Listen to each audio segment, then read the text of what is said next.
Why isn't anyone jumping up and down about the federal government, Laura?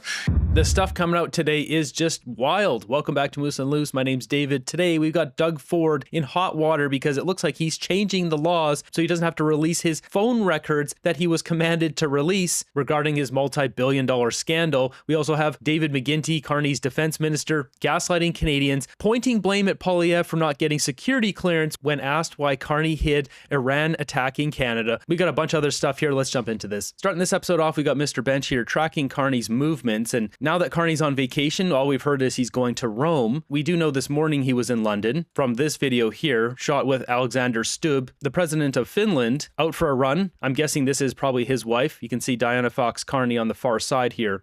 How was your Insta fame in India? In India, it was huge after I said I watched Durandar. Oh, but then I realized.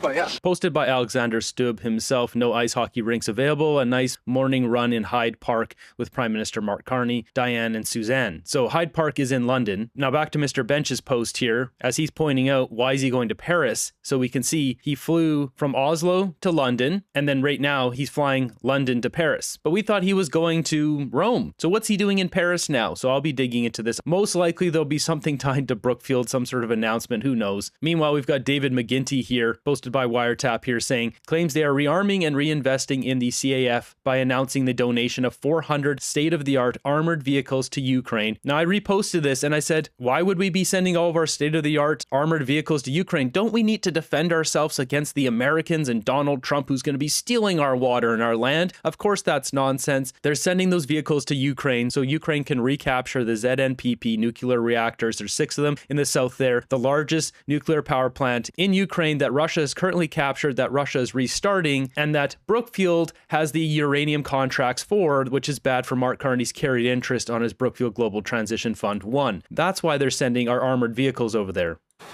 We're rebuilding, we're rearming, and we're reinvesting in the Canadian Armed Forces to ensure our people in uniform have the capabilities they need to defend our security and our sovereignty.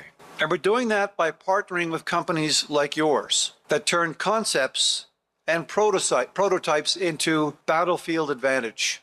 Here at Rochelle, your work is directly helping Ukrainians defend their country against Russia's brutal and illegal war of aggression. On February 24th, marking the 4th anniversary of Putin's tragic and disastrous decision to invade Ukraine, the Prime Minister announced a $2 billion support package that includes a donation of 400 armored vehicles. Hear that? Donation. Giving over those vehicles, gotta go recapture those assets for Brookfield. This was all announced just days after Russia announced they're going to be firing up those nuclear power plants again, which means Brookfield and Cameco will not get those contracts back, which will be terrible for Mark Carney's carried interest in his Brookfield Global Transition Fund 1. They're going to keep this gravy train going on forever because these big conflicts are big business for select companies.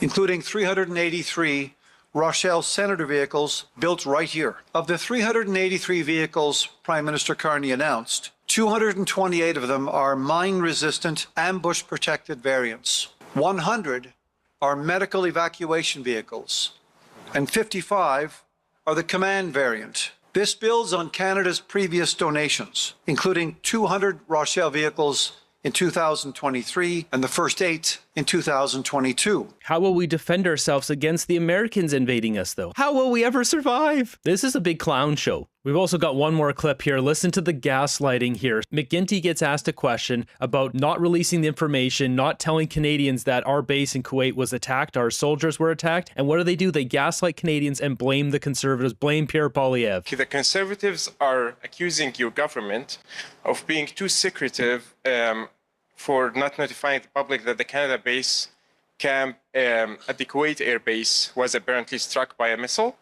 What's your response to the Conservatives' argument that our allies are openly disclosing such information while in daily briefings, actually, why we would not, your government would not be open to do so? Yeah. With all due respect to my colleagues in the Conservative Party, we will take our lead from the operational experts in the Canadian Armed Forces, who have a policy of being very careful about the security of our Canadian Armed Forces on the ground. I think it's up to the Conservative Party to explain why they might want to pursue information or reveal information that might compromise that security.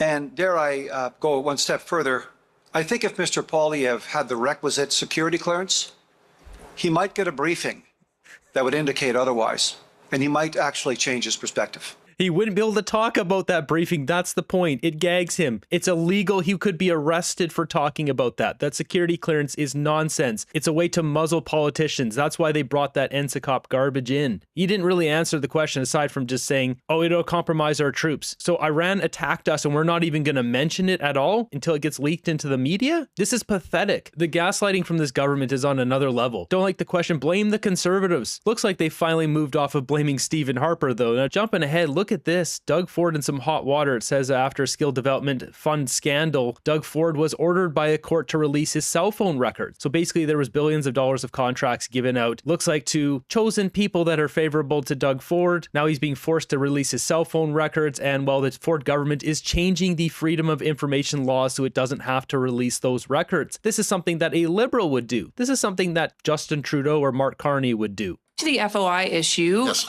Why can't Ontario be more transparent than these other places you're mentioning? And you're making this retroactive. So you're trying to, so can you address this complaint that you are trying to block the release of your cell phone records, and why are you trying to hide them? Okay, well, first of all, I'll get to my cell phone records. First, why isn't anyone jumping up and down about the federal government, Laura? You live in Ottawa. Go knock on their door and say, why is the province of Ontario duplicating what you have and the rest of the provinces? This guy's funny. He's blaming Carney now for this. He's like, look, they did it over there, so I can do it too. We aren't just inventing this. We're at the first out of the gate. We're antiquated.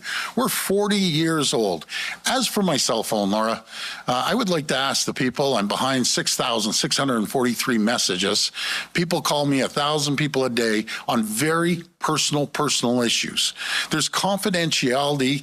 I was sworn to confidentiality for constituents, and I'm not going to release personal confidential information about people's lives. That's what it comes down to.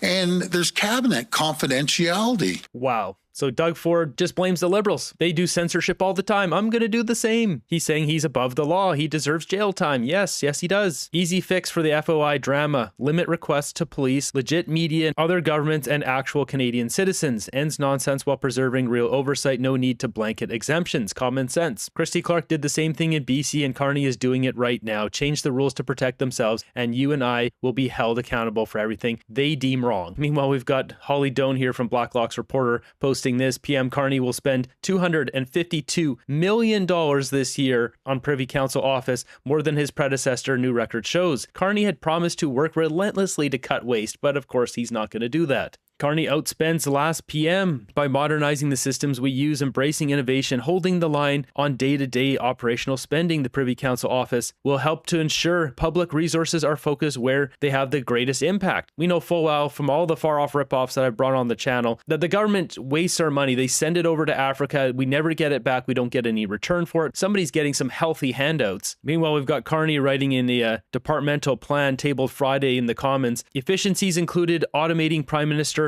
correspondence from the public, it said. Look at this, even says, in a more dangerous and divided world, Canadians need a government that acts with purpose. Like, this gaslighting and division is just outrageous. These kind of tactics of dividing the public is the same thing they did back in 1947 with India. They split the Sikhs and the Muslims. The British drew a line there and said, okay, all the Muslims got to go over to Pakistan. They divide the people, put them against each other. They're using the same tactics here in Canada, dividing us by race, by religion, using it to embolden their own power. Moving ahead, we've got this from Table Salt. Breaking. New car sales in Canada plummet. January 2026, new car sales fell by 18.2% versus January last year, with only 8,826 new zero-emission vehicles sold in January. That's a decrease of 39.3% year over year. That is outrageous. And as he says, consumers are broke. We are not our own best customer. No, we are not. So we do have a chart for that. So these are zero-emission vehicles. You can see it's fallen to its lowest low, well, ever. It's never been this low. People can't afford afford these, people don't want these, yet they want to force these on this. And we know this because Melanie Joly coming out and saying this herself. Conservative Adam Chambers posting this, the government has made a huge bet on EVs and it was an epic failure. We know this. I have it all mapped out on the Moose chart. This entire stack of companies here all bet on EVs and it all didn't work. We even just saw Honda recently cancel 3 different EVs that they were planning on building. All this money that was planned to be dumped into Canada, Canadian taxpayer money being ponied up for this, and a lot of these companies going bankrupt, going bust, moving production to America, doing ICE vehicles. Meanwhile, as Adam says, now the government thinks Canada will manufacture EVs and export them to the world. This is pure fantasy, not based on facts or practicality. There's no plan, there's no hopes, dreams, vibes. Auto workers and taxpayers will pay the price. And we know why Carney's doing this, because he needs it for his net zero agenda. He needs the carbon credit system that's already in place in America in certain states to be put in place in Canada. And now I did a whole video on this, but Carney has more power than Trump does in America regarding this, because in the states they can mandate this per state. But Carney can put this across Canada if he wants. He's not going to roll it out yet because it would be too much of a shock to the system. He's trying to slowly do this, which is why they had the EV mandate. The auto industry completely revolted against him. So now he's going back to subsidies and he's trying to still push this through. Embrace the vision that we are and we will continue to build the best cars in the world for the world.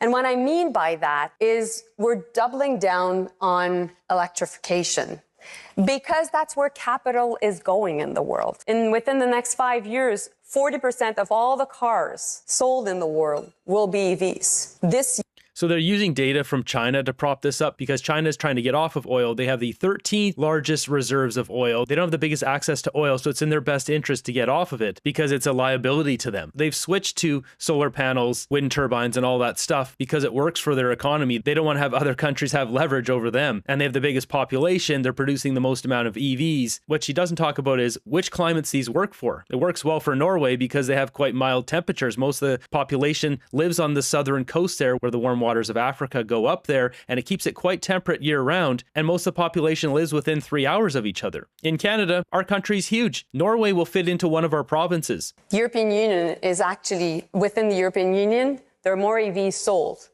than internal combustion. Yeah, she's talking about European Union. I mean, once again, all those European countries are tiny. And the ones that are really embracing this stuff, we've seen Germany go full in on the eco-green agenda. And where has that gotten them? They have the highest energy prices in Europe. I mean, you got people posting the collapse here. GM, 7.6 billion. Honda, 15.7. Ford, 19.5 billion. Stellantis, 27 billion. EV market is collapsing. Yeah, the only real EV market that's still staying stable is, well, Tesla. And that's because they're offering something different. It's not just an EV. They have self-driving.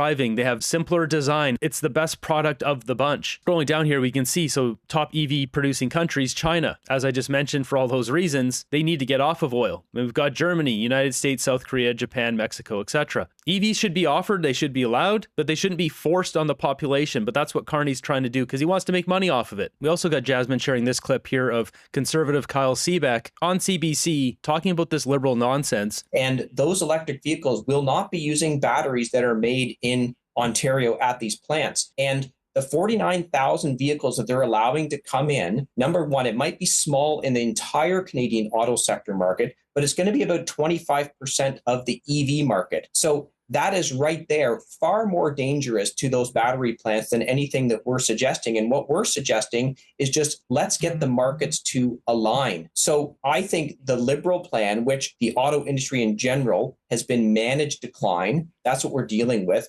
respect to the types of vehicles we manufacture, internal combustion engine vehicles, and the importation of the Chinese vehicles is a direct threat, both to the battery plants and to the vehicles that we produce in this country, which is why we're saying as part of an incentive to the United States to accept the deal that we're talking about is to align on the importation of Chinese vehicles. Now, one further thing I'll say about this, the remissions that we received on some Chinese tariffs as part of this deal are for 1 year. Now, if you think a year from now, there's Chinese government is going to be satisfied with a 6% expansion of that marketplace, I believe that I have some swampland in Florida to sell you. That is not how they've operated around the world. They will demand much greater penetration of the Canadian market, or they will put those tariffs. So the clip cuts off there, but yeah, they will demand a bigger penetration of that market. And what do we see recently? They put tariffs on Canadian rubber. I believe it was 13.8% on rubber. What are they going to do? Use that against the EV market and say, hey, we want to lower tariff rate, or we want to be able to bring in more Chinese EVs. And this is going to scale up from 49,000 to 77,000. They're just going to keep continuing that until they get the entire EV market in Canada, which hurts Canadian companies, these same companies that the Liberals keep funding. You can't make this stuff up. It's ridiculous. Meanwhile, this video is going around. We've got Chinese EVs that have exploded in China.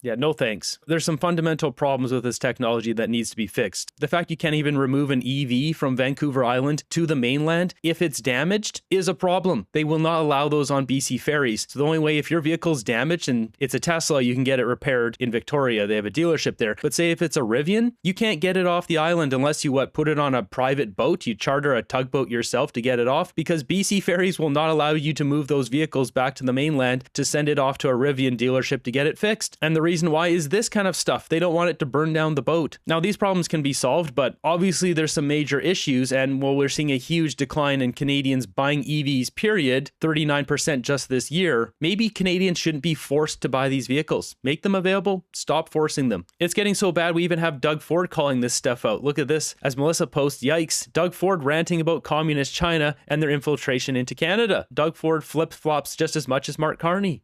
Being too politically correct. We got to protect ourselves against the communist Chinese that are infiltrating our country, Canada, the U.S., everything into our education system, into high-tech companies. That's who we have to protect from, too. So it's serious. It's absolutely serious. Then maybe he should be talking to his buddy, Mark Carney, who's in bed with China.